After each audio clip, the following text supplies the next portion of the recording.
Oh Dieu, par ta grâce, tu as encore bien voulu que nous y soyons ici. Nous te disons merci, oh Dieu, pour tous tes bienfaits. Merci pour ton amour. Merci, oh Dieu, pour ton soutien. Merci pour la force que tu nous as donnée tout le long de cette journée. Oh Dieu, alors que nous étions, Seigneur Jésus, dans nos occupations, certainement nous sommes tombés. Nous te prions de nous pardonner, Seigneur. Pardonne nos fautes, pardonne nos péchés, pardonne nos iniquités, Seigneur. Et tiens-nous la main, oh Dieu, afin de nous relever et de continuer le combat avec toi, Seigneur. Oh Dieu, maintenant nous voulons te chanter, Dieu puissant. Nous te prions de disposer toutes choses, Seigneur. Dispose chaque cœur. Saisis-toi de nous, Seigneur. Laisse que, Seigneur, je sois un instrument inutile, Seigneur, dans ta main, que tu pourras utiliser pour ta gloire, Seigneur. Souviens-toi de ton serviteur qui est derrière, qui pourra nous parler de ta part. Nous te prions, Seigneur Jésus, de le disposer, Seigneur, afin que, oh Dieu, la parole qui sortira encore en cette soirée soit une parole puissante, Seigneur Jésus, qui pourra, oh Dieu, transformer les cœurs, qui pourra changer les vies, qui pourra, oh Dieu, apporter les solutions à tous les problèmes, oh Dieu, qui sont dans les cœurs de tes enfants, Seigneur. Laisse que tous les poids de nos fardeaux tombent ce soir au nom de Jésus-Christ et que d'un cœur, oh Dieu, libéré, nous puissions te louer, oh Dieu, de tout d'un commun accord, Seigneur. Que la louange, la gloire te reviennent en toutes choses. Viens assister nous. C'est dans le puissant nom de Jésus qui t'a ainsi prié. Amen. On va prendre le jour là, le chant de victoire, le 233. C'est pourquoi dans sa grâce, Jésus m'a donné.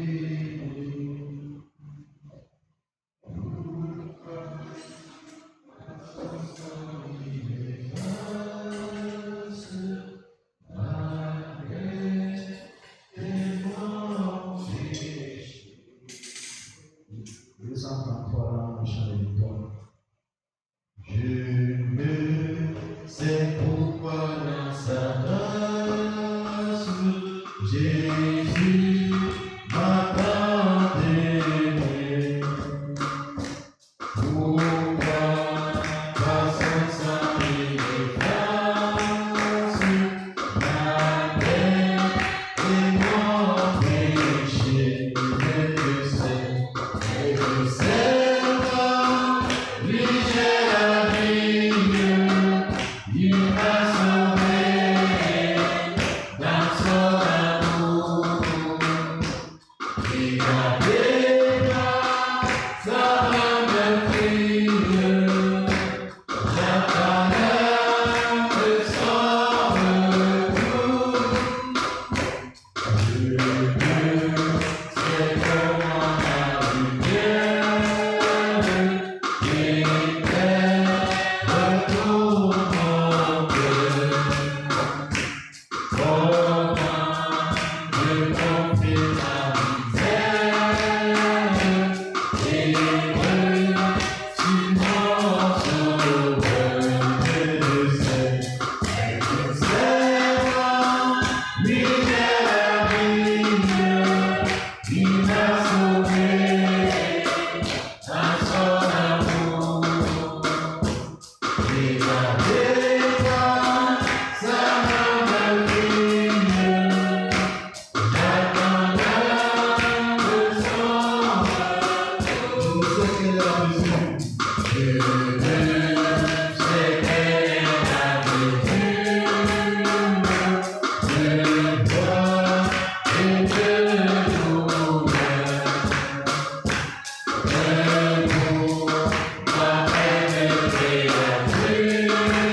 Seigneur vous bénisse. Toujours dans le chant de victoire.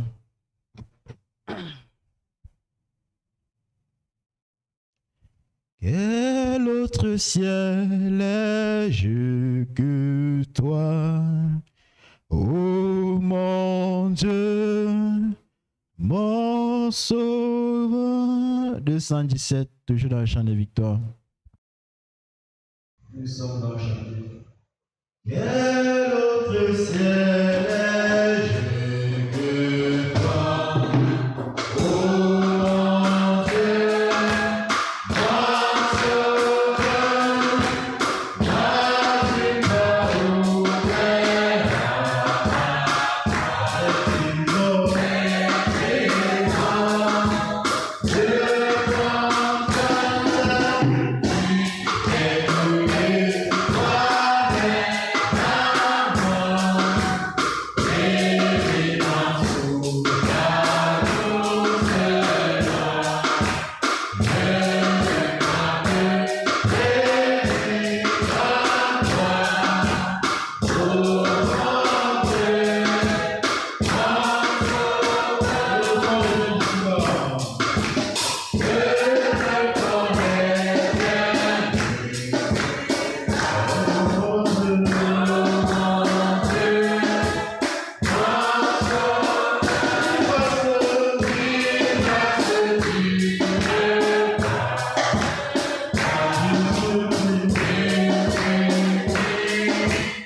Nous allons prendre le 166. Il fait bon à ton service. 166, toujours dans le chant de victoire.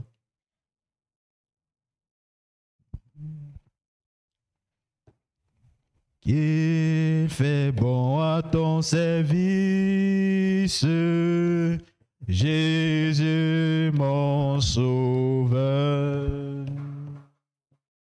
Qu'il est doux le sacrifice que t'offre mon... 166 dans le chant de victoire. Qu'il fait bon à ton service. Jésus mon sauveur.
allons prendre le 120. 120 dans le chant de victoire. Jésus, par ton sang précieux. 120 dans le chant de victoire. Jésus, par ton sang précieux, enlève mon iniquité. Regarde-moi, Dieu, pour les cieux, dis-moi que tu m'as pardonné. Nous sommes dans chaque jour. Jésus, par ton sang précieux, enlève mon iniquité. Regarde-moi, Dieu, pour les cieux, dis-moi que tu m'as pardonné. Si je l'entends,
Amen. Allez communiquer.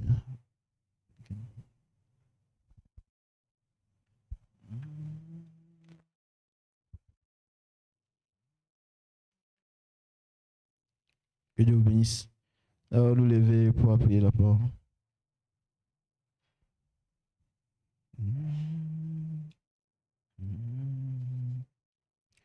Je suis si heureux depuis que Jésus m'a libéré.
sont reconnaissants, puisque tu as conduit nos pas dans ton sanctuaire, pour être nourris et pour être de grâce et pour nous fortifiés par toi. Nous te prions de prendre la première place. Nous te prions de grâce que ton notion descende. Que ceux qui sont venus étant fatigués soient fortifiés. Que ceux qui sont venus de grâce, Seigneur, avec un poids dans le cœur, que tu allèges de grâce leur poids. Car tu as dit, venez à moi, vous qui êtes fatigués, chargés, je vous donnerai de repos. Car le monde, grâce au travail de ta parole, dispose toutes choses. Seigneur, qu'à toi soit la louange, qu'à toi soit la gloire, qu'à toi soit la magnificence, Père. Nous te prions au nom du Seigneur Jésus-Christ. Amen. Que Dieu nous bénisse. Quand le frère rétablit l'écran en face, c'est bien. Comme ça aussi, on peut lire, si on peut quelque chose, on peut lire ensemble, que Dieu soit le frère. Je crois que c'est une bonne chose. Il y a que de Dieu, ça va aller. Dans la page de roi de Dieu.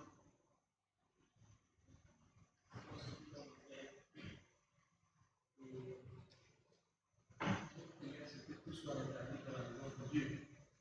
Que tous ces instruments, tous ces appareils, tout marche, tout fonctionne, car c'est utile. Et nous espérons, frère, que beaucoup ne sont pas là. J'espère que les frères, au moins s'ils ne sont pas là, essayent de se connecter pour rester en communion avec l'Église. Parce que c'est aussi ça l'objectif, frère. C'est que nous suivons, c'est que nous, quelle que soit notre occupation, que nous restons, que nous gardons la parole de Dieu, afin que l'Église locale soit fidèlement enseignée. La Bible nous dit, c'est une écriture, frère. La Bible nous dit, dans le livre de Dieu, nous ne devons pas abandonner notre assemblée. Et abandonner notre assemblée, nous devons être fidèles. S'il n'y a pas de raison valable, vraiment, il n'y a pas de raison valable devant le Seigneur, pas devant les hommes, nous devons être là. Et nous devons faire le programme de Dieu d'être en priorité dessus tout le programme. Si lorsque je ne suis pas là, il faut vraiment que je me suis, que j'ai combattu et que j'ai tout fait pour ne pas être là le jour de la prière, le moment où nous sommes fixés, où on aura besoin. C'est comme des saintes convocations devant le Seigneur. Amen. Et nous allons marquer ça. Car c'est aussi ça la parole de Dieu, c'est une écriture. Toute écriture est importante. Nous devons être fidèles. L'assemblée locale, cette question d'assemblée locale, je dois participer par ma présence, par mes prières, par mes dits et mes offrandes. Amen. Amen. C'est aussi une écriture, frère. Et nous devons insister là-dessus. Nous devons insister là-dessus. Car la parole de Dieu est comme un marteau. Le Satan, c'est comme une pierre. Comme une pierre. Mais la parole de Dieu, à force de nous marteler sur la pierre, de marteler sur la pierre s'effrite. Et la parole de Dieu peut s'installer. Donc, Dieu nous fortifie. Pensez en notre bien de frère l'Ancien. Il est bien fatigué ce soir, donc lui. Donc, je ne pourrais pas être avec vous parce qu'il a pris un remède. Ce remède-là, je crois que c'était pas adapté parce qu'il ne dormait pas bien. On a changé de lit. Donc, pensez à lui dans vos prières. Amen. Et dimanche, on a proposé, on a partagé le programme, notre programme de dimanche, j'espère que nous avons tous en la participation à l'autre. L'église, j'espère que nous avons bien pris note. Notre journée dimanche, consacrons cette journée pour le Seigneur. C'est vraiment un service, c'est toujours un demi-journée. Donc du matin jusqu'à 12h, 12h30, 13h. Tout ça, c'est pour consacrer au Seigneur. Et il y a une petite aménagement. Le cours de dimanche, les enfants et les adolescents, ça reste. On va être un peu regardant pour les heures de fin. À 8h45, on a fini. Et le groupe de chant, vous devez vous organiser, faire déjà, préparez-vous le groupe. Ne pas perdre chaque minute que vous perdez sur votre temps. Si vous perdez 5 minutes avant d'appliquer, sachez que vous allez perdre 5 minutes. Donc, vous devez commencer dès 9 heures. Donc, vous avez 15 minutes pour organiser rapidement et 15 minutes quand l'école du dimanche des enfants. 9 heures, 9 heures dans le période de chant qui nous impressionne beaucoup. Parce que ça fait que nous venons, nous asseyons. C'est avec les chants des cantiques, les 12 cantiques chantés par nos bien-aimés frères. Nos jeunes, c'est bien, frères. Parce que ces moments-là, on aurait pu aussi mettre des cassettes ou alors une musique comme ça pour attendre. Mais si vous chantez, donc c'est un service très bien. Donc, vous avez jusqu'à 9h, 9h, 9h20, 9h20, je crois 9h20, 9h25. Ça devrait être arrêté. Et à 9h30, 9h30, on aura l'école de dimanche des adultes. 9h30. Ce sera aussi 30 minutes. Donc, ils vont nous entretenir 30 minutes. Et l'école de dimanche, vous venez, bien aimé, 9h30. Nous devons tous être là. Parce que le dimanche, on se rend compte que généralement, on envoie les enfants. Ce n'est que vers 10h qu'on vient, ou alors après les cantiques. Notre prière, c'est que cette attitude change. Que quand nous levons le matin pour aller, frère, lorsque nous allons au travail de César, on est à l'heure. Hein? On est à l'heure. Si le travail de César commence à 7h30, on est debout. À 6h, on se prépare. À 7h30, on est là. Griffons-nous un peu pour les choses de Dieu. On va voir que les choses de Dieu, frère, 7h, 8h, on met un programme comme ça. Bon, des fois, à 9h jusqu'à 10h même, l'église est encore là. C'est autour de 10h, après 10h30 que l'église se remplit. Non. Que cela, frère, soyons rigoureux avec nous-mêmes. 9h30, nous devons tous être là. L'école de dimanche doit commencer. Vous allez voir, l'école de dimanche est interactive. Donc, ça veut dire qu'on peut poser des questions, on peut échanger. Ce n'est pas une prédication. Ce n'est pas une prédication. Il y a une petite exposé d'introduction, de prélude sur la base de la parole de Dieu, d'écriture. Mais après, il y a une phase d'interaction. Donc, ça, c'est 30 minutes. Si on n'a pas fini, après, à 9h30, 10h, ça doit être fini. 10h, donc, le chantre a 30 minutes pour gérer. Voilà, c'est ça, frère, que Dieu te bénisse. Donc, on a la chanson d'ensemble. Donc, 10h, 10h05 à 10h35. Et ça signifie que le chantre, s'il y a des chants spéciaux, bien vouloir informer avant pour que le chantre puisse gérer également son temps. Ce n'est pas quand il est ici, lorsque le communiqué vient, lorsque vous avez un chant spécial, vous avez préparé ça déjà à votre maison. À la veille, vous venez, vous remettez ça, une petite note, et le diacre ne garde pas les chants. Donc, dès que vous recevez, c'est pour ça que vous gardez, vous lisez. S'il y a un chant, n'écrivez pas que non, j'ai un temps spécial. Non. Le chant spécial, c'est pour envoyer au diacre, celui qui conduit les louanges, parce que c'est pour lui, c'est celui qui va gérer. Ce n'est pas un communiqué qu'on va lire, parce que ça, lui doit gérer également son temps. Il se peut qu'on a peut-être 3 ou 4 chants au même jour. Le chantre peut gérer et proposer à d'autres frères de renvoyer le chant spécial soit mardi, soit le dimanche prochain, pour qu'il soit capable de gérer son temps. Et si on a un chant spécial, le diacre peut même demander, le chantre peut même demander, est-ce que ton chant est long? Parce qu'on a des chants spéciaux, on a peut-être 3 ou 4 couplets, on chante le couplet, on reprend le couplet, on reprend le couplet, et ça va prendre même 10 minutes. Non. Il peut te demander, si ton chant est très long, de chanter 2 ou 3 couplets de ton chant. Et bon, si ce n'est pas long, donc c'est bien vraiment que cela soit partagé avant et on peut échanger. Le chant peut vous appeler pour voir un peu est-ce que votre chant sera long en fonction de son temps, pour gérer son temps. Cela nous permet de donner la priorité à la parole. Donc, il a 10h40 avec les communiqués. On doit commencer la parole de Dieu et en 1 heure, la prédication doit être terminée. 1h45, 1 heure, on a fini à 11h45 et on a 15 minutes pour les prières. Et dès qu'on a fini, le chant s'organise aussi. Les groupes de chant doivent avoir déjà le chant d'accompagnement. On se rend compte généralement quand on sort, il y a vraiment un... Ça ne coule pas. Il y a de l'impréparation. Des fois, il n'y a pas de l'impréparation. Des fois, on doit sortir de l'église avec des chants d'acclamation, d'adoration. Ça doit se faire de manière systématique. Dès qu'on a fini, le chant doit être en synergie, en coordination avec les instrumentistes qui doivent même déjà en prélude, avant même qu'on a fini la prière, le pianiste doit déjà, en synergie avec le chantre, introduire déjà le chant, si bien qu'on sort avec ce chant. Donc, ils doivent déjà être bien préparés. Donc, le groupe de chant peut être là. Ils ne sont pas obligés à la fin de venir ici, mais ils restent dans leur truc et ils ont déjà préparé un chant qui va permettre que nous sortons. Comme ça, on sort avec cette pluie de bénédiction. Et notre prière, c'est que Dieu nous bénisse. Amen. Amen. Mettons tout ce programme, frère, dans la prière, car Dieu aussi, c'est un Dieu d'ordre. Amen.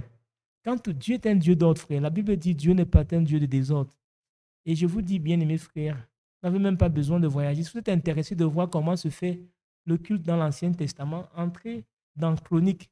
Vous allez voir comment tout était ordonné, comment les chantres étaient. C'était un service très. C'était pas de l'impréparation, frère. Les chantres se préparaient. Tout était à sa place. Et l'Esprit de Dieu descendait. Amen. Amen. Que Dieu nous bénisse. Ce soir, nous allons un peu... Je vais lire les Écritures, mais c'est une sorte d'introduction d'un enseignement, mais qui ne va pas... On va pas courir. Seigneur, le temps appartient à Dieu, frère. Le temps appartient à Dieu, on ira. Et le dimanche, ce dimanche-ci, ce sera le premier dimanche du mois. Donc, ce premier dimanche du mois, nous allons suivre en différé le frère Franck, la prédication qu'il a apportée le dimanche dernier à Zurich, dont nous avons partagé. Je ne sais pas si les gens ont déjà eu l'occasion de suivre ça, mais ce serait bien, frère. Mais ce qui m'a marqué, c'est qu'il dit, alors qu'il préparait cette prédication de Zurich, il était dans sa chambre le mardi, et il préparait cela. Il dit, il a reçu une voix du Seigneur lui demandant de faire écouter à l'église, à l'épouse, vous savez que frère, c'est retransmis dans le monde entier, la prédication, les 4 à 7 prédications, il y a 4 à 7 prédications de frère Branham sur les prières, la prière pour le malade. Donc, il a juste introduit et il a mis en direct cette prédication d'après une voix, le témoignage qu'il nous donne, une voix audible qu'il a reçue du Seigneur, lui commandant de faire suivre cette prédication du frère Branham. Et cela nous fera aussi du bien. Car alors il a introduit et il a mis cette prédication du frère Branham et cela nous fera du bien. Amen. Amen. Donc que Dieu nous bénisse. Prions pour tout cela.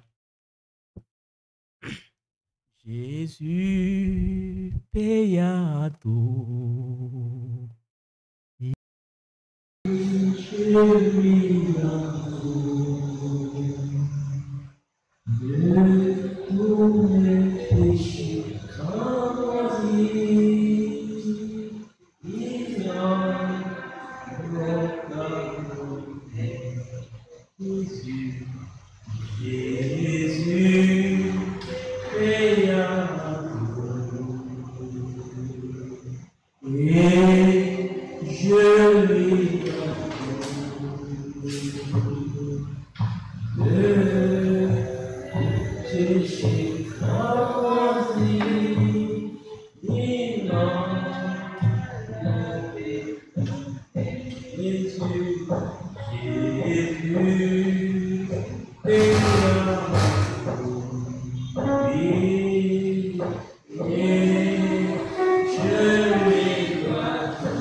Alléluia. avons détruit, nous avons parlé de tout. Je suis appelé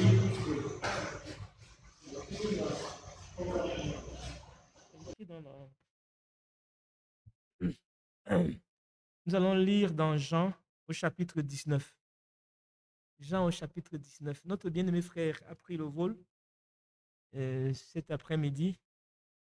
Je crois que le Seigneur va le conduire. Nous sommes confiants que Dieu exauce nos prières.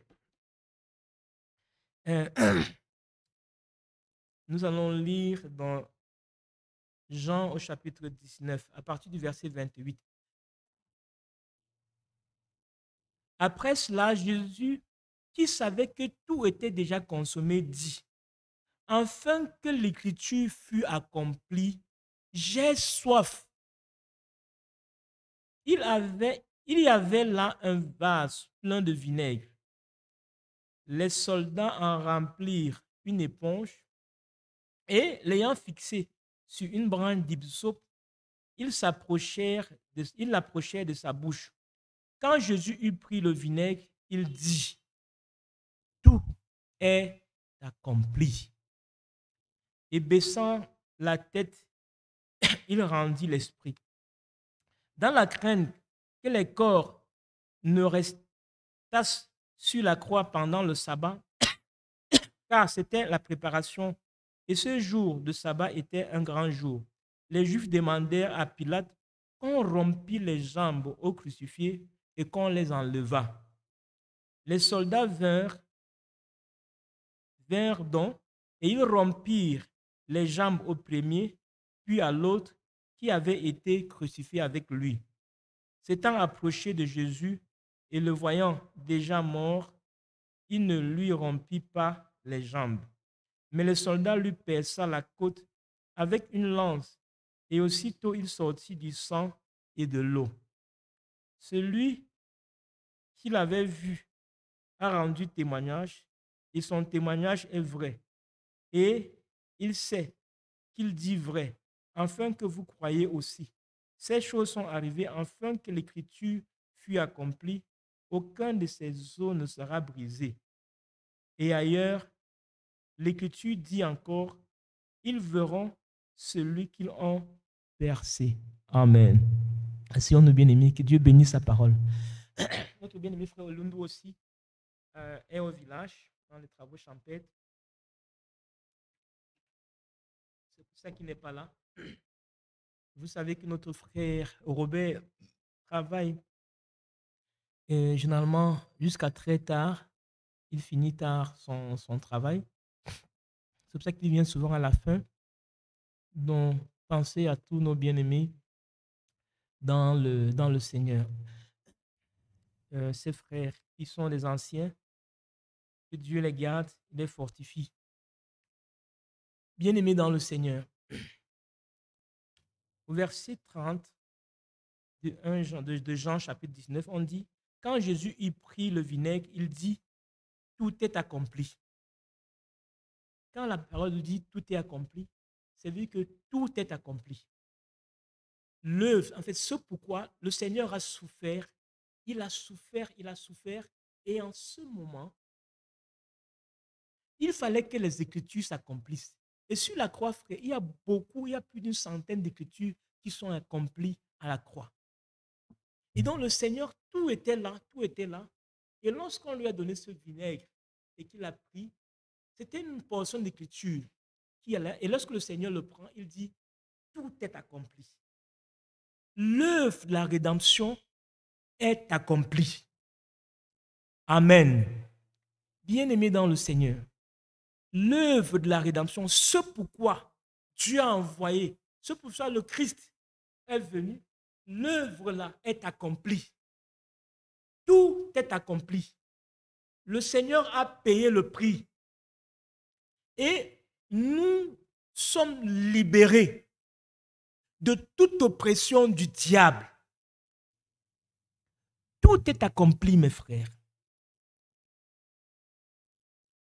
Et celui qui accomplit cette œuvre, c'est Christ lui-même. Si nous voyons, frères, la parole, nous comprendrons si nous rentrons dans le livre de Genèse, au chapitre 2, verset 2. Le livre de Genèse, chapitre 2, verset 2.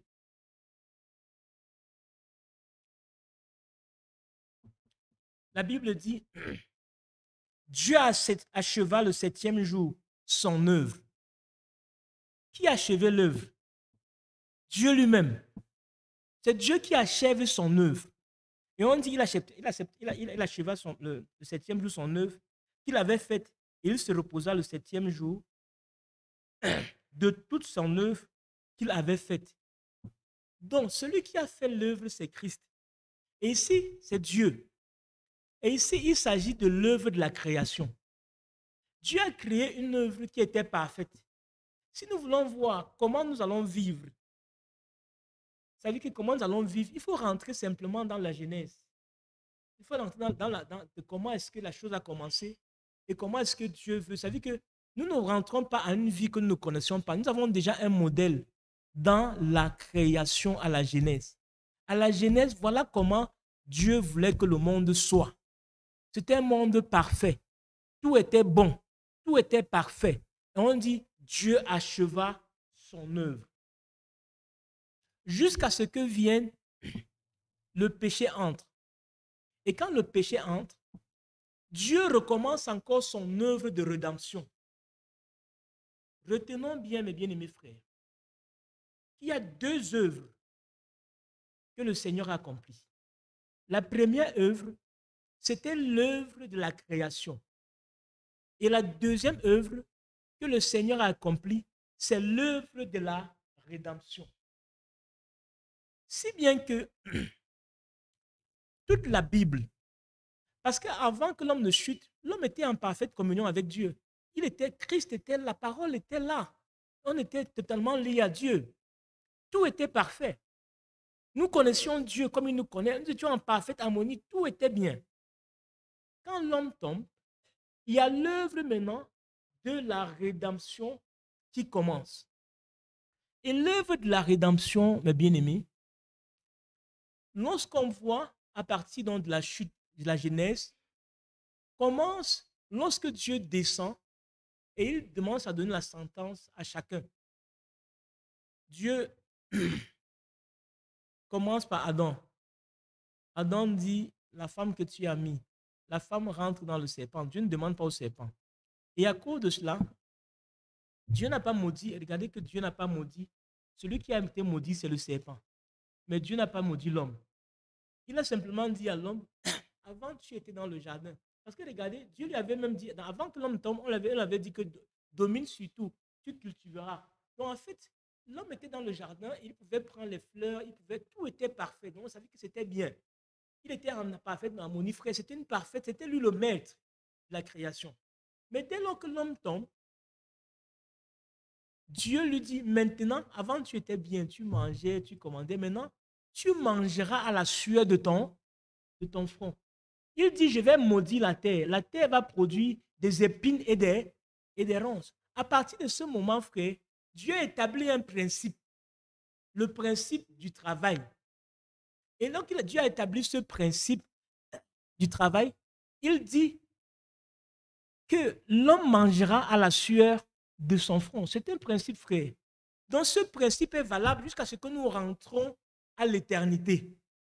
Donc, aujourd'hui, il ne faut pas quelqu'un qui dit que non, frère. Ça veut dire que la parole de Dieu, le travail fait partie de la parole de Dieu. Ça veut dire que ne dors pas dans ton lit et deviens paresseux. Non, le principe dès la Genèse, là, depuis que l'homme mangera à la sueur de son front. Et donc, à partir de là, frère, Dieu dit à la femme, merci, frère, Dieu dit à la femme, Dieu dit au serpent, que la sémence de la femme écrasera, en fait, tu vas mordre le talon de la sémence, mais cette sémence-là va t'écraser la tête. Là, c'était déjà une prophétie de la sémence de la femme qui était Christ. bien-aimés dans le Seigneur, vous verrez que toute la Bible, à partir de ce moment, jusqu'à la restauration, s'il y a une prophétie qui est annoncée, cette prophétie concerne Christ. Tous les prophètes qui sont venus, frères, leur prophétie concernait Christ. Hein, frère? Tous les prophètes qui sont venus parlent de Christ. Il est le centre, frère. C'est même comme ça qu'on connaît un vrai prophète. Il parle de Christ. Donc le Christ est le centre de la rédemption. Donc il y a quelqu'un, il y a un centre là qui est Christ. Et donc, le Seigneur dit à la croix que tout est accompli. C'est l'œuvre de la rédemption, frère, qui est accomplie. Parce que tout l'œuvre, quand l'homme tombe, c'est l'œuvre de la rédemption. Et frère, Dieu est tellement si parfait. Savez-vous que nous sommes dans une phase aussi de la création? Dieu veut créer encore, ça veut dire que des personnes telles que nous étions avec des personnes telles qu'elles étaient au début. Et dans l'œuvre de la création, ce qui est bien, frère, c'est que le Seigneur, les types de Dieu ne manquent pas. On dit le 7e jour, Dieu achevera son œuvre et il se reposa. Vous allez comprendre que, frère, que l'œuvre de la rédemption qui veut ramener l'homme à l'origine de la création, regardez que la Bible commence par le paradis et se termine par le paradis. Donc le Seigneur veut nous ramener encore au paradis que nous avons perdu. Et cette œuvre, la rédemption, frère, va également pour créer l'homme, pour parfaire l'homme. Dieu va le faire en 6 jours. Car c'est le 6e jour que l'homme a été créé. Oh, lorsque vous regardez la Bible, depuis quand Adam n'était pas encore tombé, il était dans l'éternité, il n'y avait pas le temps. Mais on a commencé à compter le temps à partir de la chute d'Adam. Et de Adam jusqu'à Enoch, on dit, vous regardez bien, il y a 1000 ans. De Enoch jusqu'à Abraham, il y a encore 1000 ans. Et de Abraham jusqu'à David, on a encore 1000 ans. Et de David jusqu'à Christ, ça fait 1000 ans. Ça fait 1000 ans 4 fois, ça fait combien? 4000 ans. Vous comprenez, frère? Donc, du début du temps d'Abraham, juste d'Adam, jusqu'à Christ, il y a 4000 ans. Et dans ce moment-là, nous sommes dans le plan de la rédemption. Donc, Dieu est en train de savoir que c'est le plan de rédemption. Maintenant, de Christ, depuis Christ que Christ est venu, jusqu'à nos jours, il y a 2000 ans. Et ça fait 6000. Et c'est dans ces jours-ci que Christ va, ça veut dire que le Fils, Dieu, Fils parole, va encore paraître. Car la Bible dit dans Apocalypse chapitre 12, il parle de l'Église qui va produire un fils. Et ce fils-là sera un fils mâle. C'est en notre temps. Et c'est en ce 6e jour que le fils mâle se produit. Car après ça, Christ vient et va prendre ce fils. Et il y aura un petit moment, un petit temps. Il y aura, frère, une tribulation. Et Dieu va rentrer vers Israël pendant 1 semaine. Et après ça, frère, ce sera le repos pendant 1000 ans. Et 1000 ans, c'est le 7e jour. Et après le 7e jour, donc Dieu fait son œuvre. Dans l'œuvre de la rédemption, après également 7 jours. Pour qu'on arrive, frère, à cette perfection. Et après, on va rentrer dans l'éternité. Donc, c'est la même chose, frère, que le Seigneur, c'est le même plan. Vous savez que de la création, que le Seigneur utilise, frère, le même plan pour former un fils parole. Et bien aimé, je vous ai dit que c'était un petit enseignement. Restons simplement attentifs. Le plan de la rédemption de Dieu a pris donc jusqu'à maintenant, frère, nous sommes dans ce plan de la rédemption de Dieu. Mais il y a une chose que nous allons comprendre, frère. Quand Christ se plan la rédemption, il y a des prophètes qui ont annoncé déjà Dieu lui-même, dans Genèse, il dit la semence de la femme. C'était pas peut-être très clair, mais au fil de ça, cette prophétie était de plus en plus claire. Hein? Au jour, alors que le peuple était en train de sortir, Balaam dit, j'ai vu une étoile s'élever. Hein, s'élever. Ça veut dire que l'étoile s'est levée. Cette étoile-là, en Israël, parlait de Christ. Il y a eu un prophète, Ésaïe. Ésaïe dit qu'une vierge concevra.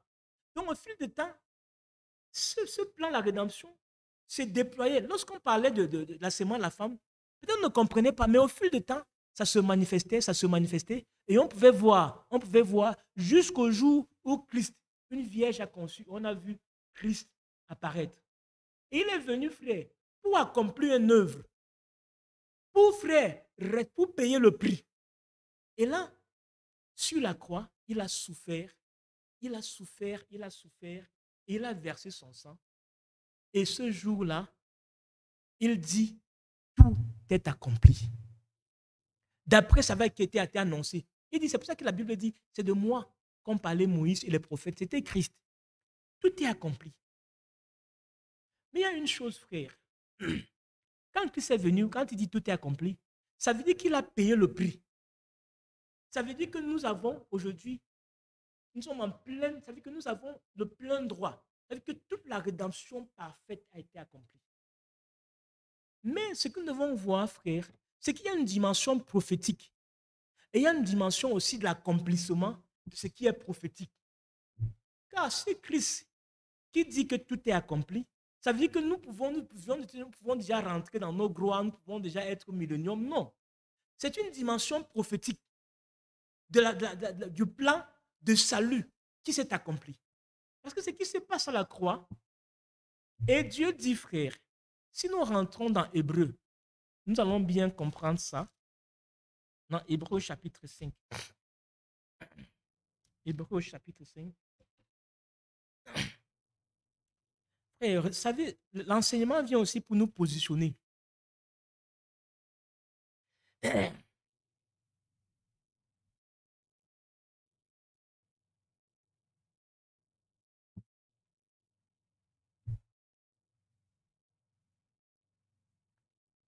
Je vais peut-être prendre d'abord Hébreu.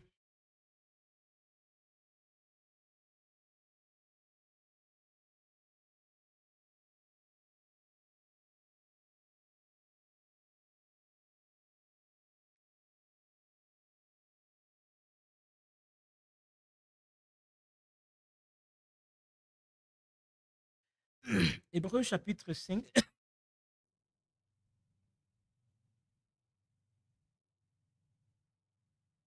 La Bible dit à partir du verset 14, non, chapitre 4 d'abord, verset 14, chapitre 4, verset 14. Ainsi, puisque nous avons un grand souverain sacrificateur qui a traversé les cieux, Jésus, le Fils de Dieu, demeure ferme dans la foi que nous professons.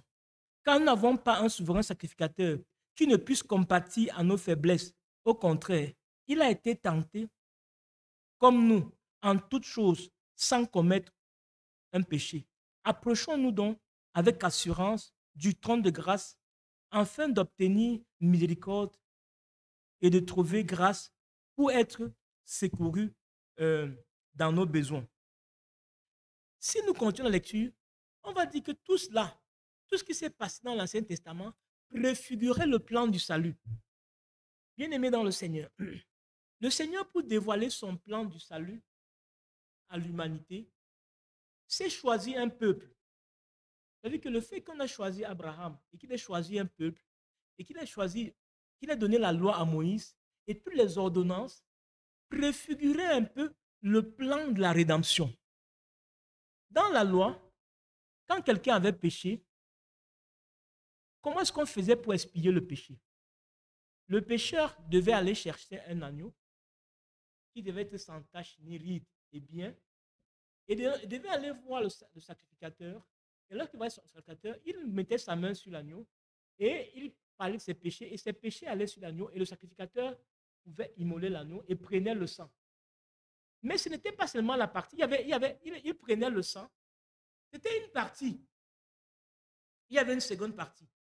Ce sang-là, il devait l'amener au lieu très saint. ce n'était pas chaque fois, mais c'était une fois par an, il devait prendre, c'est un peu que chaque fois, donc ce sang il devait entrer dans le lieu très saint et mettre le sang sur le propitiatoire. Le propitiatoire, c'était un peu dans l'arche, il y avait la parole, et sur le propitiatoire dans l'arche, c'était le couvercle. Et sur le couvercle, il y avait 2 chérubins. Et c'est ce sang-là, il entrait là, et c'est ce sang qui intercédait avec l'intercession. Ça veut dire que pour intercéder pour nos péchés. Et on dit ici que Christ est entré, ça veut dire que dans le lieu très saint, non avec le sang des hommes, mais avec le sang de Dieu. Donc, son propre sang. L'œuvre qui s'est accomplie à la croix, Christ a dit tout est accompli. Amen. Mais comprenez spirituellement, frère, que l'expiation du péché ne s'arrêtait pas à simplement lorsqu'on avait égorgé. Il fallait encore que le sacrificateur prenne ce sang et aille dans le lieu très saint. Ce qui s'est passé à la croix est une première partie de l'œuvre qui s'est accomplie où le Seigneur a donné son sang. Mais le Seigneur, frère, monte et jusqu'aujourd'hui, son sang, il intercède pour nous comme le souverain sacrificateur. Amen. Vous comprenez, frère? Il est encore sur le trône de l'intercession pour nous. Car que le Seigneur nous aide, frère, à comprendre cela. C'est capital. Jusqu'à ce que le dernier élu entre. Jusqu'à ce qu'il quitte ce trône, frère, de l'intercession. Et c'est très bien, frère, le trône de la grâce. Son sang coule encore. Ce sang encore, il est là et il intercède. Pourquoi, bien-aimés frères?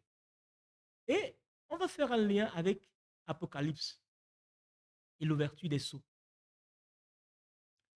Regardez, frère, que le Seigneur ici, il est mort. Mais il va se révéler encore plus tard à Jean pour lui parler des choses du royaume. Et il va lui dérouler le plan de la rédemption et il va lui montrer les âges de l'Église. Après, il va dire à Jean, monte, Jean va monter, ce sera dans une dimension céleste, et Jean va voir un livre scellé des 7 sceaux, au-dedans et au-dehors. Et il fallait quelqu'un pour briser les sceaux. Car si personne ne brisait les sceaux, l'humanité était perdue. Et donc, on peut se poser la question de savoir, mais Christ a dit à la croix que tout est accompli. Mais on montre encore un livre qui est scellé de 7 sceaux et il faut quelqu'un pour briser les sceaux, sinon l'humanité est perdue. Ce que nous devons comprendre, frère, il y a une dimension prophétique et il faut que le plan du salut se déroule selon les étapes prévues par Dieu. Et lorsque Jean lui-même commence à pleurer, et il dit, je commençais à pleurer car personne n'était digne sur la terre et sur le ciel. Il y a une voix qui sort, un des anciens qui dit, Jean, ne pleure pas. Car le lion de la tribu de Juda a vaincu. Amen. Ce qui s'est passé à la croix, mes frères, c'était le prix qui a été payé. Car dans le jardin d'Éden, on nous dit que quand l'homme tombait, Dieu a repris le livre de vie. Et il l'a gardé avec nous. Le livre de vie, ça veut dire qu'on a perdu le livre de vie. Donc on a récupéré le livre de vie. Il fallait que ce livre-là soit récupéré. Et donc, ce qui s'est passé, frère, c'est que le prix a été payé. Mais bien que le prix a été payé, quand tu payes quelque chose, il faut que tu as payé. Il faut que maintenant tu prends en possession de la chose.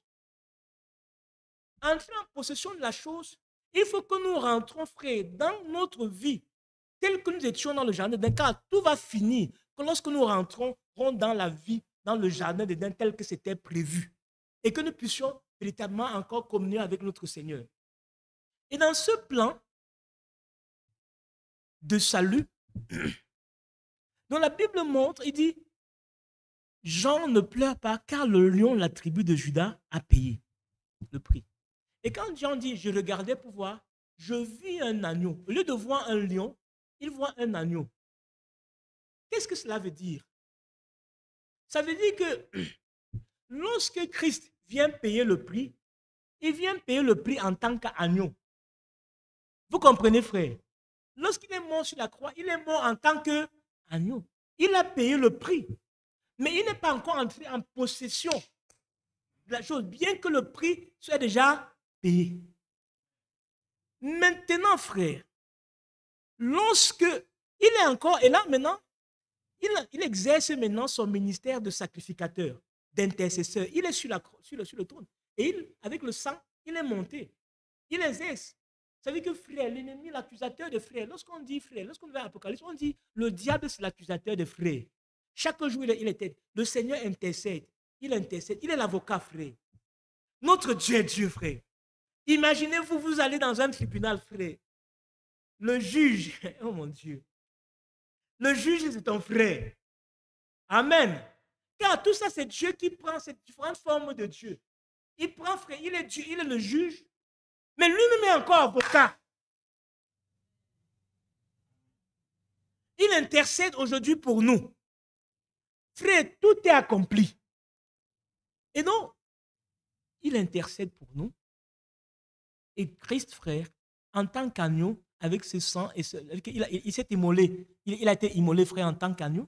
Maintenant, il a pris une dimension de sacrificateur. Et en tant que sacrificateur, frère, il intercède pour nous. Il va avec le sang, non avec le sang des boucs, mais avec son propre sang, et il intercède pour nous. Et jusqu'aujourd'hui, frère, il est encore sur le trône d'intercession. Mais une fois, frère, que la dernière brebis va entrer, une fois, frère, qu'il va quitter le trône d'intercession pour venir prendre son épouse et retourner vers ses frères israélites, frère, l'intercession sera finie. Vous comprenez, frère? Il n'y aura plus d'intercession. Sur le trône d'intercession, il n'y aura plus rien, car tout le monde sera fini. Et là, maintenant, il va descendre comme lion, le lion de la tribu de Juda, pour venir, frère, mettre un thème au tout micmac du diable. Actuellement, le diable est vaincu, frère. C'est comme un animal, c'est quelqu'un, on l'a déjà enlevé tout aiguillon. Il aboie là, mais il est vaincu. Vous comprenez, mes frères? Il est vaincu. Et à un moment venu, celui qui a acheté, qui a payé le prix, va venir dire l'achever totalement. Mais pour nous qui sommes encore là, frère, nous sommes dans le combat. Et dans un combat, tout est accompli sur la croix. Nous croyons cela. Nous confessons cela. Mais jusqu'à ce que, frère, nous rentrons dans notre repos, nous devons combattre. Et la Bible dit dans l'Apocalypse, au chapitre 12,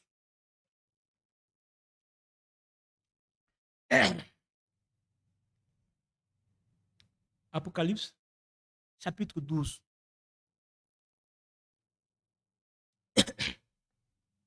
Oh frère, quand il va se lever pour descendre, frère, pour prendre son épouse, qu'est-ce qui va se passer? Au verset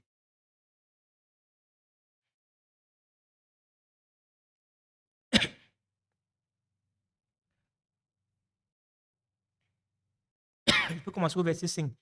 On parle de la femme qui enfanta un fils. Elle enfanta un fils qui doit paître toutes les nations avec une verge de fer. Qui doit paître? Ça veut dire qu'elle va régner. Elle va régner avec qui? Avec Christ. Frère, nous là, l'épouse va régner. Et son enfant fut enlevé du ciel vers son trône. La femme s'enfuit vers le désert. Donc c'est l'église qui va rester. Ceux qui ne seront pas enlevés, l'église qui va rester, va s'enfuir vers le désert, où elle fut nourrie pendant 1260 jours. C'est pendant 3 ans et demi. Les 3 premiers ans et demi, ils vont être gardés avant, parce que le déclenchement, oh frère, peut-être qu'il ne faudrait pas mélanger, mais de dire ça de manière simple. Quand l'épouse part, souvenez-vous que pour Israël, Dieu avait donné une prophétie concernant Israël. Israël, Dieu a fixé 70 semaines sur Israël. C'était au temps de Daniel. Et comprenez bien que dans le plan de la rédemption, Dieu a 2 catégories de groupes. Il y a les Juifs, Israël, et il y a les autres nations. Avec Israël, Dieu travaille presque de la même manière, mais selon un temps différent. Avec Israël, Dieu avait fixé 70 semaines. Et la Bible dit que voilà comment sera réparti les 70 semaines. Il y aura d'abord 7 semaines, et puis 62 semaines. Ça fait 69. Et on dit à la fin de la 62e semaine, dans la 69e semaine, ça veut dire que loin sera enlevé. Donc, loin est enlevé. Et en ce moment, Israël a rejeté son Messie. Et Dieu se tourne vers ses nations. Et Dieu maintenant commence à travailler avec l'épouse, les nations. Et pour les nations, il n'y a pas de temps fixé. Personne ne connaît le temps. Il y a le jour. Mais il n'y a pas de temps. Donc, les jours pour Israël, c'est abrogé. C'est abrogé. Donc, Dieu travaille. Jusqu'au jour où il va descendre vers nous. Lorsqu'il va s'enlever, il va nous enlever. Maintenant, Dieu va descendre vers son peuple Israël. Et la dernière semaine qu'il restait pour Israël va commencer maintenant à compter. Et pendant cette dernière semaine, l'épouse, non pas l'épouse, ce n'est plus l'épouse, c'est l'église, car l'épouse est partie. L'église qui est restée, parmi eux la vierge folle, qui va rester, on dit au début des 3 premières années, les 3 ans et demi, les 3 premières, la première partie, l'église va être gardée parce que va être gardée dans le désert. Et en ce moment, qu'est-ce qui va se passer au ciel? Lorsque nous montons au ciel, car dans le ciel maintenant, frère, il y a encore des esprits, des anges dessus, la dimension là, ils sont encore là.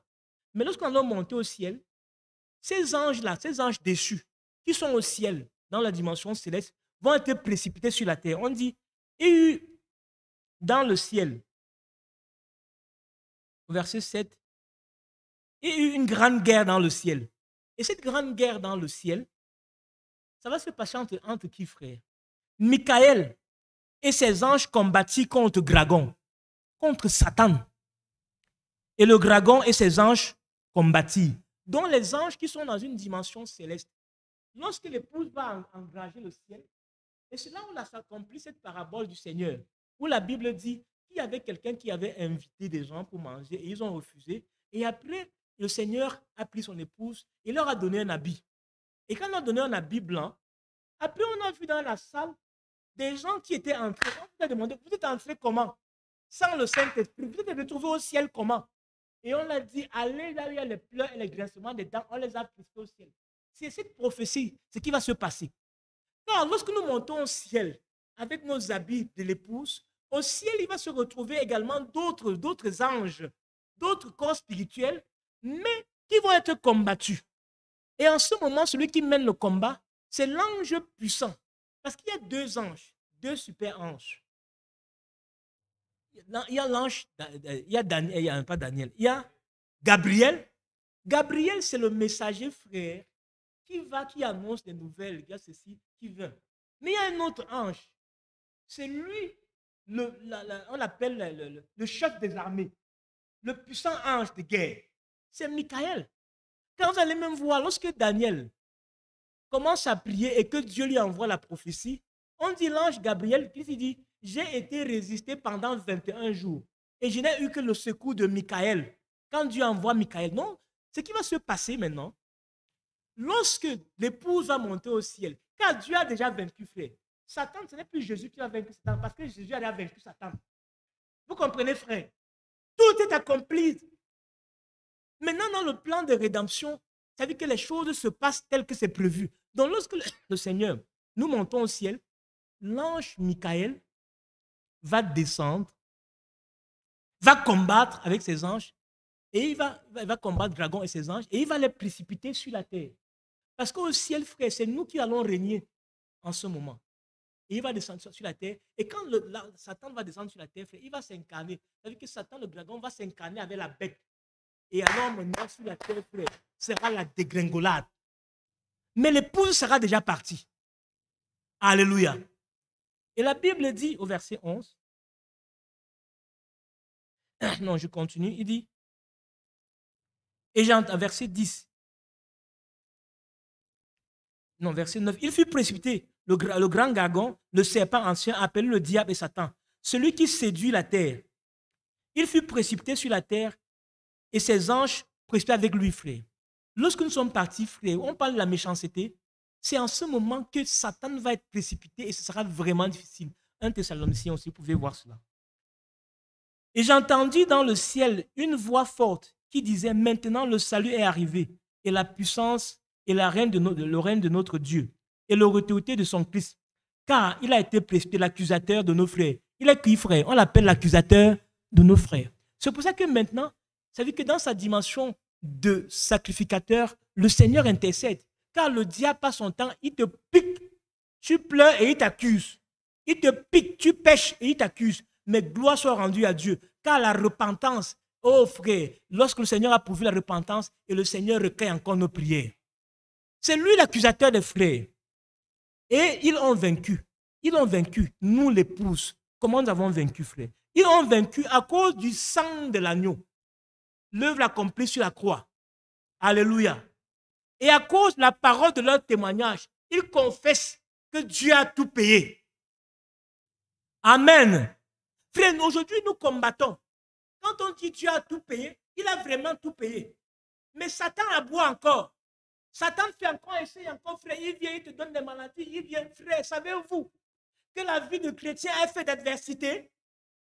Frère, si tu es un véritable chrétien et qui vit vraiment la parole de Dieu, ta vie sera pleine d'adversité.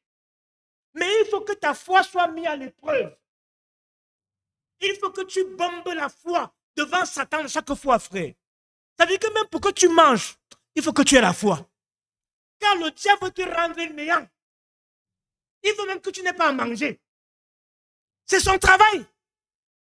Et quand tu n'as pas à manger, il veut que tu pleures. Et tu commences à avoir les mines pleines de tristesse. Il veut que tu aies les soucis, frère. Voilà ce que le diable veut. Tu n'as pas commencé, peut-être c'est les enfants. Tu n'as pas commencé, voilà ceci, peut-être c'est au travail, peut-être c'est la maladie, peut-être c'est comme ça. Frère, la vie du chrétien est faite d'adversité. Mais souvenons-nous que le prix a été payé. Et ils ont vaincu, frère, par le sang de l'agneau, par la confession de leur témoignage, et ils n'ont pas aimé leur vie jusqu'à atteindre la mort. Ils ont accepté la volonté de Dieu. Ils sont frères. Aujourd'hui, nous combattons. Nous combattons dans la victoire. Nous savons que le Seigneur a payé le prix. Ah, frère. C'est comme on dit, c'est un film qui est déjà joué. On voit le film. Maintenant, ça veut dire que je saute avec un pied. Mais Satan ment. Mes deux pieds vont être là. Alléluia. Ça veut dire qu'on prend de l'âge, on vieillit. Mais je vais être rajeuni. Amen. Mon frère, peut-être tu es fatigué, tu es un peu fatigué, ma bien-aimée, ma maman. Peut-être avec l'âge, peut-être ta beauté de la jeune fille. Alléluia. Oh frère, quand tu vois, maman, il dit Dieu te bénisse. Quand j'arrivais chez maman, il dit, ouais, sa belle photo de jeune fille. Frère, c'était une femme très, mon Dieu. Ma soeur, tu vas retrouver cela. Alléluia. Mes frères, nous retrouverons notre beauté de la jeunesse. Si aujourd'hui, frère, nous souffrons, ce n'est que pour un temps. Le prix a été payé. Nous souffrons pour un temps, frère. Nous ne vivons que, ça veut dire qu'un film, que persévérons, frère. Que l'ennemi non, c'est un menteur. Donc, ils ont vaincu, frère, par la persévérance. Donc, l'œuvre a été accomplie. Il y a la dimension prophétique et il y a la dimension de l'accomplissement des Écritures. Car lorsque Christ était mort sur la croix, on dit que c'était l'accomplissement des Écritures. Nous sommes dans le plan du salut. Nous sommes dans le plan de la rédemption. Et savez-vous une chose, frère? Dans ce plan de la rédemption, c'est que qui a été enlevé, frère, c'est la révélation de qui est Christ. Car l'homme était en parfaite communion avec Dieu. Nous avons vu ça dimanche, non, frère? Alléluia. Avant que l'homme ne tombe, il n'y avait pas de voile sur ses yeux, non? L'homme était en parfaite communion avec Dieu. Et quand il est tombé, le voile est entré. Nous ne pouvons pas voir Christ comme on le voit. Amen. Si bien que dans le plan de la rédemption, Christ s'étant révélé au monde, ayant payé le prix, il nous a d'abord, frère, promis le Saint-Esprit. Savez-vous, oh frère, la nouvelle naissance. Frère, la nouvelle naissance ne vient que par Christ. Avant Christ, il n'y avait pas la nouvelle naissance, frère. C'est pour ça que Christ devait descendre, frère, prêcher, frère, pour se présenter aux anciens qui ont reçu avant, frère, qu'ils reconnaissent, c'est pour qu'ils ont cru sans voir. Et avec eux, il a monté au ciel, frère. Et à partir de Christ, frère, il dit, nul ne peut comprendre le royaume des cieux s'il ne naît de nouveau. Car, frère, ce qui s'est passé dans le jardin, nous étions nés dans la terre, dans le péché. Et donc, Christ est venu, frère, et nous a donné, frère, la capacité de naître de nouveau. Il est venu, frère. Il a dit, c'est-à-dire que je vous donnerai l'Esprit. L'Esprit était une promesse. Le Saint-Esprit était une promesse. C'était une promesse. C'est-à-dire que voilà les fruits de l'œuvre accomplie à la croix. L'Esprit de Dieu. Je ne vous laisserai pas orphelin. Il dit, si un grain ne meurt, il ne peut pas produire de fruits. Et si je ne m'en montre, frère, vous ne pouvez pas recevoir l'Esprit. Voilà le fruit de l'œuvre. Cet esprit devait, frère, conduire avec nous, continuer avec nous, jusqu'à ce que nous atteignions ce statut parfait. Dieu est fidèle, frère, dans l'accomplissement de son plan. Dieu est fidèle. Nous sommes, frères, dans le parfait plan de Dieu. Donc, si bien que lorsqu'on lit les Écritures, ne soyons pas troublés en disant, puisque Jésus a dit, oh, tout est accompli. Et on dit là-bas les sceaux. Mais c'est un. C'est-à-dire que c'est le dévoilement, le déroulement. Mais le socle, c'est ce qui s'est accompli à la croix. Il fallait que cela soit, frère. Et tout le reste est en train de suivre. Et pour faire le lien avec les sceaux, qu'est-ce que les sceaux, frères, nous apportent? Parce que ce qui s'est passé, c'est que le voile était tombé. Et avec Christ, frère, le voile est ouvert. Mais il faut qu'on connaisse Christ tel qu'il nous connaît. Il faut, et la seule manière, c'était d'avoir la véritable révélation de qui est Christ. Et le diable, Dieu sachant que Satan devait toujours essayer de faire tomber son plan du salut, avait caché quelque chose à Satan que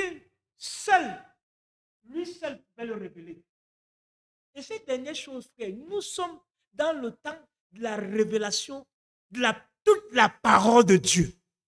Nous sommes, frère, nous sommes l'âge la plus privilégiée. Car toute la révélation, la divine révélation de Dieu, frère, s'est révélée en notre temps. Et il fallait que ce soit Dieu lui-même. Car personne ne pouvait, frère, dévoiler ce sceau, ce secret, pour comprendre les Écritures. Lorsqu'on parle des sceaux, frère, c'est la révélation de Christ. Ce qui s'est passé, c'est que le diable, qui était un séducteur, a réussi à camoufler la parole de Dieu, à s'infiltrer pour empêcher à l'humanité d'entrer en contact avec Dieu. Et bien aimés frères, et c'est en lien avec les âges de l'Église. Car l'œuvre de la croix s'est accomplie, le Seigneur a payé le prix. Et à la Pentecôte, le Saint-Esprit est descendu et l'Église pouvait entrer dans sa pleine gloire. Mais au fil du temps, des esprits sont entrés dans l'Église, ces esprits séducteurs, ces trois profondeurs de Satan, le nicolaïsme, le jézabélisme et le balamisme sont entrés et ont réussi à faire entrer Satan dans l'Église. Si bien que Satan avait déjà emballé, frère. Personne ne pouvait pas, on ne pouvait vraiment avoir la pure parole, la véritable restauration sans la pure révélation de Christ. Il y a eu 1000 ans de ténèbres. Après ça, la réformation est venue, mais les réformateurs n'avaient pas l'entière, toute la pure parole de Dieu. Martin Luther baptisait encore au nom du Père, du Fils et du Saint-Esprit. La question de Dieu était encore voilée. Tous les prédicateurs, malgré sa vie que les fusions avec John Wesley, la sanctification, avec les dons pentecôtistes, frères, ils pouvaient avoir beaucoup de choses, mais avoir toute la parole de Dieu, frère, il fallait que quelqu'un brise les sceaux. Et Dieu a promis en notre temps, frère, qu'il devait envoyer un prophète pour restaurer toute la parole de Dieu. Car c'est le temps, frère, où Dieu doit accomplir son œuvre. Savez-vous que tous les autres époux, des épouses, des églises, frère, attendent la dernière église pour, frère, sortir? Car c'est de nous, c'est à nous, frère, c'est à notre temps, frère, que tout va s'accomplir.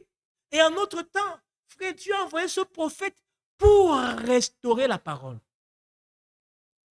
Et au travers de ce prophète, Dieu, frère, devait accomplir aussi, frère, Apocalypse chapitre 5, briser les sceaux. Dieu travaille toujours par un homme, frère. Dieu qui devait briser les sceaux, c'est en ce temps, ça s'est brisé en notre temps. Et quand le moment était arrivé, quand Dieu veut faire une œuvre, frère, une œuvre extraordinaire, il n'envoie pas n'importe qui.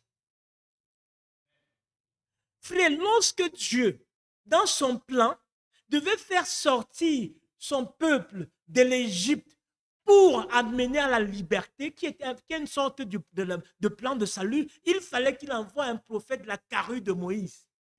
Et ce prophète, Moïse pouvait dire que je parle à d'autres prophètes par des visions. Je leur parle par des songes. Mais en ce qui concerne mon serviteur Moïse, je lui parle face à face. Qui êtes-vous, frère? C'était un prophète, un prophète, frère, c'est la carrure, qui était le chef d'une exode. Et ce prophète, pour le frère, Dieu l'appelait à la montagne. Et Dieu lui a donné la loi, la parole, frère, pour le peuple. Et Moïse est descendu et a donné la loi au peuple. Et sur la montagne, on pouvait voir le feu. Et on pouvait dire, certainement, Dieu à la montagne et parle à son serviteur avec Moïse. Voyez-vous, frère. Et en ce temps, c'était une exode, mes frères. Dans la vie spirituelle, frère, dans le plan de salut, Dieu manifeste, frère. Ce qui s'est passé avec Israël, c'était un type de ce que Dieu fait dans le spirituel. Et dans le plan de salut, frère, savez-vous que depuis le jardin d'Éden, Satan a damné le pion à l'homme et a pris la place de l'homme et a dominé l'homme. C'est pour ça que Satan dit à Jésus, si tu veux que je te remette des choses, adore-moi et je te donne le monde-ci. Voilà ce que Satan fait. C'est lui qui a le monde. Voulez-vous être bien entré dans les choses de ce monde, vous serez. Satan va vous donner. Mais nous servons Dieu. Dieu va nous donner. Et frère, l'homme était donc, depuis, frère, la Genèse, l'homme est esclave du péché. Lorsque Jésus vient et dit à ses frères, les Juifs, qu'avant qu'Abraham ne fût, je fus. Si vous avez connu Abraham, vous m'aurez connu. Et ces gens disent que mais nous avons pour père Abraham. Et Jésus leur dit, vous êtes des esclaves. Il dit, nous sommes esclaves de rien. Nous avons pour père Abraham. Et Jésus leur dit, ceux qui connaissent, ceux qui commettent le péché sont esclaves du péché, frère. Nous sommes esclaves du péché, vendus au péché. Mais à la croix, tout a été accompli. Et à la croix, frère, l'œuvre, ce qui s'est passé à la rédemption, frère, la rédemption à la croix, le type, c'est quoi? C'est que le Seigneur, c'était encore un exode, mais un exode spirituel. Cet exode, frère, prenait l'homme de sa nature pécheresse pour l'amener à une nouvelle vie, à une nouvelle naissance. C'était un exode. Ça nous sortait, frère, de l'esclave du péché vers une nouvelle vie de Christ jusqu'au baptême du Saint-Esprit. Et Christ était le chef de cet exode-là. Deuxième exode, frère. Mais il y a un troisième exode. Et le troisième exode, frère, ça vient pour l'achèvement. Ça prend, frère. C'est maintenant nous sortons d'où, frère? Nous sortons, frère, de ce Saint-Esprit. Nous avons le Saint-Esprit, mais ce n'est pas notre Saint-Esprit, n'est pas notre dernière promesse. C'est pourquoi nous voulons, frère, c'est de rentrer dans notre terre, tel que était au commencement, dans le jardin d'Éden. Nous allons être enlevés, frère. Et donc l'exode, ce troisième exode, frère, ce troisième exode vient pour prendre, frère. C'est-à-dire que l'homme qui est sorti, né de nouveau en plein Saint-Esprit, l'amène, frère, jusque dans l'enlèvement pour la nouvelle Jérusalem. Alléluia. Et pour ce troisième exode, frère, c'était Satan, frère. Vous avez vu comment Satan, manifesté par Pharaon, a résisté face à Moïse. Il fallait un ministère spécial. Et lorsque le temps d'ouverture des sceaux est arrivé, mes frères, Frère Branham, son ministère avait deux dimensions. D'abord, la restauration de la parole de Dieu. Tout ce qui était fait, frère, il a restauré. Mais aussi l'ouverture des sceaux. Et l'ouverture des sceaux, c'est vraiment le message que nous avons reçu en ce temps, frère. Les autres temps, c'était la restauration, la restauration. Alléluia. Il y a des choses, même que Paul n'a pas prêché. Croyez-vous, frère? Alléluia. Car, frère, Paul a prêché, frère. Mais l'ouverture des sceaux, c'était en notre temps. Alléluia. Paul a certes, frère, mis les fondements scripturaires et tout. Bien-aimé, frère, conduit par l'Esprit. Mais, frère, pour l'ouverture des sceaux venait pour ouvrir, frère, pour manifester. Parce que lorsque Paul a fait cela, entre-temps, l'ennemi est entré et a falsifié les Écritures. Et non, l'ouverture des sceaux pour le message, frère Branham, frère, Dieu lui avertit de manière divine. Et lui dit, le temps pour l'ouverture des sceaux est arrivé. Quand tu verras, je vais te donner une vision. Quand tu verras ça. Et parmi les visions, il avait une vision qui disait, lorsqu'il va voir les engins passer devant sa maison, en terrassant la maison, qu'il sache que le temps est là, qu'il rentre à l'ouest, qu'il aille sur les montagnes à Tucson. Alléluia. Et sur les montagnes, il devait recevoir la visitation de cet ange. Amen. De cet ange qui devait descendre directement du ciel pour lui communiquer les sceaux. Et il dit, cet ange, frère, ils ont formé une pyramide. Et cette pyramide, il y avait le dernier, celui qui était à la gauche, le septième, qui le ressemblait, qui le regardait face à face. Mais avant cela, Dieu a parlé à frère Branham. Et Dieu a aussi donné ce songe-là à un autre frère, qu'on a fait le frère Junon Jackson. Et le frère Junon Jackson a vu une pyramide blanche. Et dans cette pyramide blanche, il y avait une pierre sur laquelle personne ne pouvait démasquer, dévoiler qui c'était le frère. Alléluia. Et bien aimé frère, Dieu amène, il s'agissait de qui? De la révélation des sceaux, le dévoilement de Christ. Dieu l'amène sur les montagnes. Il reçoit cette visitation. Et frère, il reçoit l'onction pour l'ouverture des sceaux. Et après cette visitation, qui accompagnait frère par des tonnerres, et quand ils sont descendus, c'était des coups de tonnerre, 7 coups de tonnerre. Et lorsque le frère Branham parle des tonnerres en lien avec l'ouverture des sceaux, il parle des tonnerres qui ont tonné lorsque les anges sont descendus. Il dit les tonnerres étaient si violents. Boum, boum, boum. Quand il presse ça, il se passe 7 fois, frère. Et ces tonnerres sont venus pour l'ouverture des sceaux. Oh frère, malheureusement, un enseignement comme ça, les frères ne sont pas là. Car derrière cela, il y a tellement de faux enseignements. Les tonnerres dont le frère Branham parle, frère, c'est ces tonnerres qui ont grondé sur la montagne saute 7 fois et qui accompagnaient les anges qui ont l'ouverture des sceaux. C'est deux choses différentes avec les tonnerres d'Apocalypse 17, frère, qui n'est pas écrit et que personne ne peut prêcher. Et donc, frère, lorsque l'homme de Dieu reçoit cela, il rentre, on dit maintenant, l'ange lui demande de rentrer à Jeffersonville, dans son assemblée, pour l'ouverture des sceaux. Et frère Branham est rentré. Sa famille était restée à Tucson, parce que c'est là-bas qu'il était installé. Il est rentré là-bas, il habitait dans une chambre chez des frères. Et il dit, chaque jour, il mangeait même à peine. Chaque jour, dans la prière, Dieu venait par un ange, ouvrait le premier seau. Bang! Ce que tu as vu, le cheval blanc là, ce n'est pas Christ. Et frère Branham dit que lui-même avant ça a prêché comme les autres. C'était Christ. Que c'était Christ. Mais alors que c'est Satan! Frère, si Christ n'était devenu frère, personne ne devait être sauvé. Oh frère, la rédemption parfaite ne devrait pas être accomplie.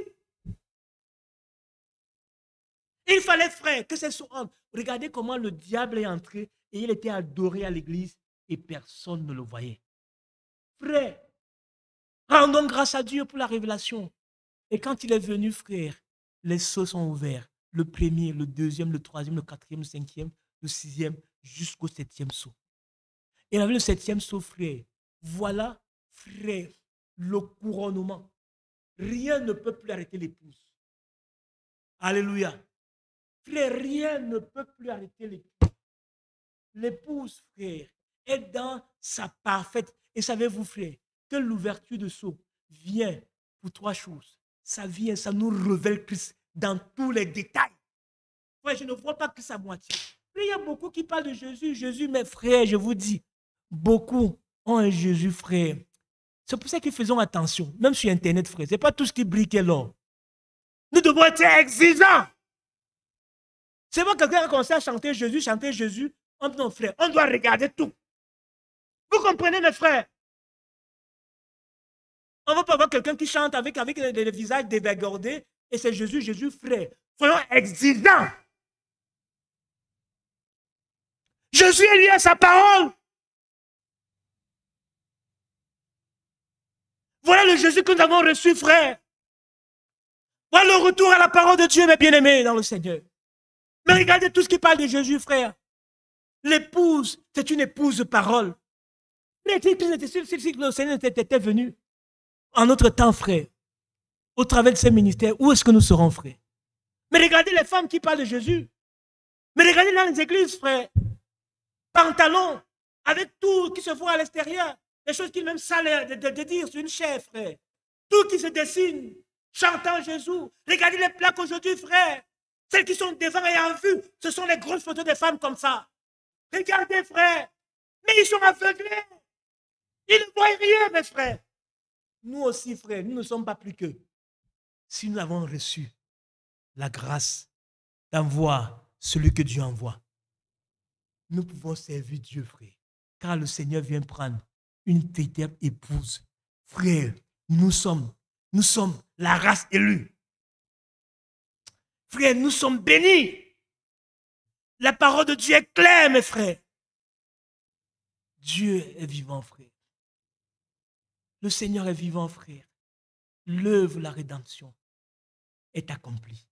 Il y a une dimension prophétique. Il y a le déroulement, frère, l'accomplissement, pas à pas, pas à pas, pas à pas. Et pour l'accomplissement, pas à pas, il faut rester scotché, frère, à ce que Dieu fait.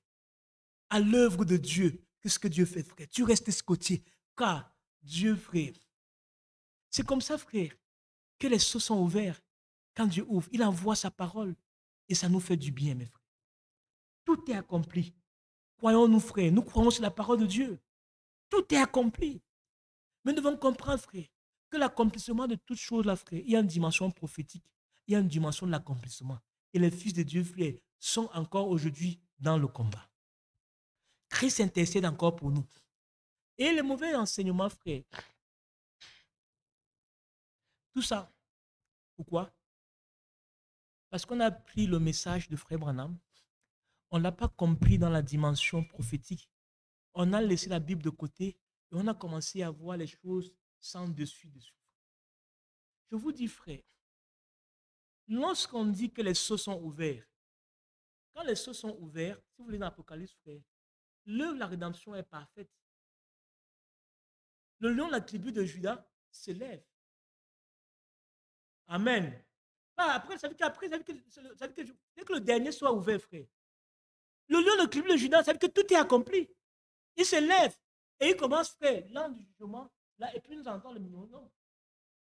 Les frères qui prêchent dans le millénium, là, frère, ils sont dans une lecture linéaire des Écritures, mais sans révélation. Car quand tout est accompli, nous entrons dans le millénium.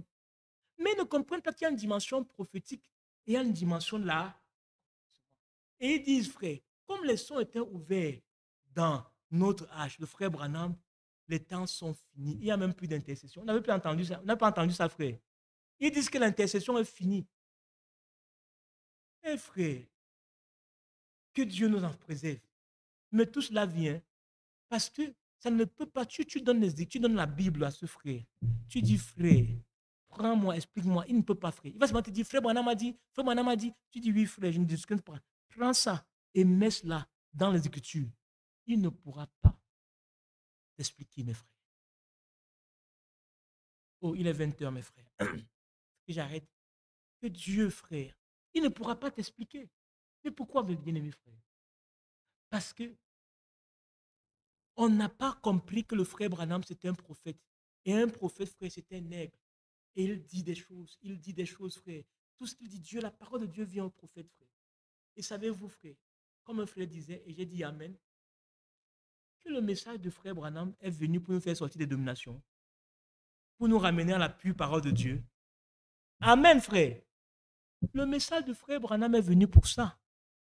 Et frère Branham, frère, quand Dieu partait, frère, je ne finirai pas, frère, sans en parler de ça.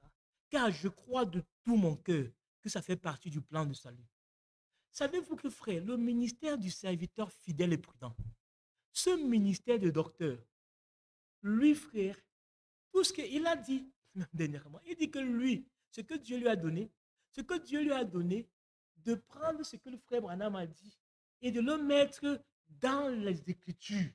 Et même les parties les plus difficiles, de le placer dans les Écritures. Et avec ça, qu'est-ce que ce ministère nous a fait, frère? Ce ministère, frère Branham est venu nous sortir des dominations pour la parole de Dieu. Satan, qui essaye toujours, frère, à créer un mouvement branhamiste. Ce ministère du serviteur fidèle, du docteur, vient, frère, pour nous sortir de la prison branhamiste, pour nous ramener à la parole de Dieu, pour nous ramener dans le message véritable. Et c'est ça, mes bien-aimés frères. Il n'y a rien, frère, c'est aussi simple que cela. Car regardez, frère, vous avez de la peine à parler de la Bible avec un frère du message. Vous avez de la peine.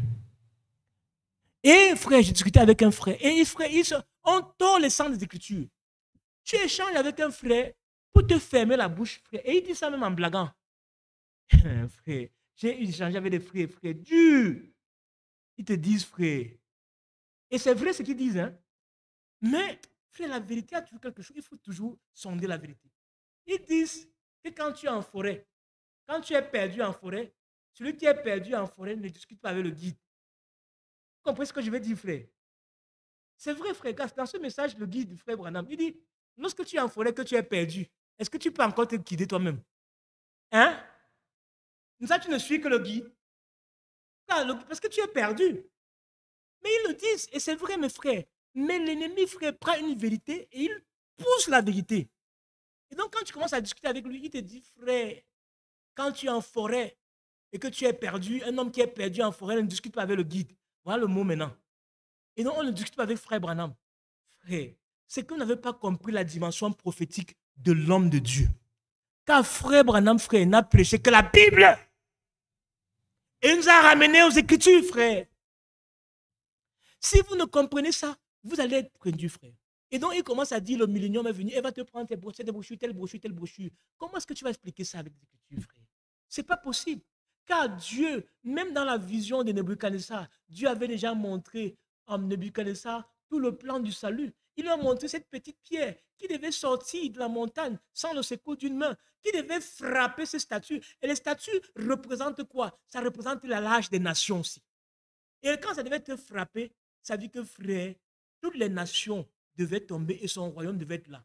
Ces nations-là, c'est typifié par quoi? Par l'ONU. C'est eux qui dominent. Ça veut dire qu'avec le dernier âge, ça veut dire que le fer et l'argile, le communisme, frère, et le capitalisme, c'est eux là, c'est eux maintenant qui dominent le monde. Mais la dernière pierre va venir frapper ça.